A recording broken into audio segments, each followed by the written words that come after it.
Hey, Mauricio coming with you guys live once again. Today we're going to be going over breakup uptrend structure, how to identify a breakup uptrend structure, okay? So therefore, one thing you got to take in consideration, you want to see the breakup uptrend structures on your higher time frames. Therefore, higher time frame would be on our H4 time frame. Perfect. Okay, so one thing you want to do, you want to label your structure as usual, higher highs, higher lows, and higher lows. So what I'm going to do, I'm going to go ahead and label my structure, my higher highs, my higher lows, my higher highs, higher lows, higher lows, just so I can have a visual of what the market looks like. Okay, so we can actually identify these parts right here are higher highs, higher high. Okay, you guys can see this high point is higher than the previous one, this high point is higher than the previous one, and this high point is higher than the previous one. Okay, now we're gonna go with the downtrend. I mean the higher lows. Okay, so this higher low is higher than the previous one, this higher low is higher than the previous one, and so on. Okay, so one thing we gotta take into consideration: label your market every single time, guys. Remember this. You want to label your market. You want to put your higher highs and your higher lows. Okay, so for now we're gonna put higher highs, and we're gonna be putting higher lows in this area right here. So I'm gonna go ahead and put a higher low. Okay. Once I put higher high, and higher low, I know how to identify the market. Okay, higher high and higher low. Now you guys can also do just to abbreviate it and make it a little bit easier and not make it look like a lot of letters in the way.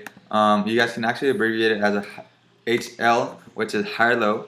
Okay, so I'm gonna put HL right here as higher low, and then I can also do HH as a higher high. Okay, so HH is my higher highs, and so on. So I'm only going to be doing cloning it, just make it a little bit faster, put a clone right here, and then also clone it right here. Why am I putting these parts? Because this higher point is higher than this one, this higher point is higher than this one, and so on. So I'm going to do the same thing right here. This higher low is higher than the previous one. Okay, so we're putting the name higher in front of the market just so we can be able to identify uptrend structure. Now, how are we going to identify the breakup structure? Now, in the breakup structure, like you guys said, like I showed you guys on the last video, you want the market to break your higher low. Okay, until it breaks your higher low, then you can consider a breakup structure. Now, what happened in this area right here? It came to the higher low, okay, but you can actually see it did not break in this area. Okay, so therefore this is not a higher low as of yet. So we see a little retracement. Okay, we see a retracement, and now what happened? Right when it did a retracement, it came back down, and now it broke our structure. Okay, so in this area, we had a breakup structure right here in this area, so therefore that is a breakup structure, a breakup uptrend structure. Now, we're going to be seeing the continuation of uptrend structure, a continuation of downtrend structure on the next videos would be this area right here, but we're going to be looking at that in the next video. For now, I want you guys to focus on it. I want you guys to identify how to identify a breakup uptrend structure.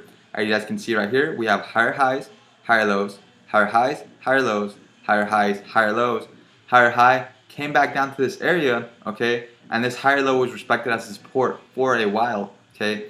Then it came back up, did a little retracement just to have a bigger impulse and go through that support, and when it went through that support, it broke our higher low, which is our higher low dash slash support, and once it went through our higher low, it created a new downtrend structure. So therefore, it did a breakup structure in this area right here. So what are we going to call this?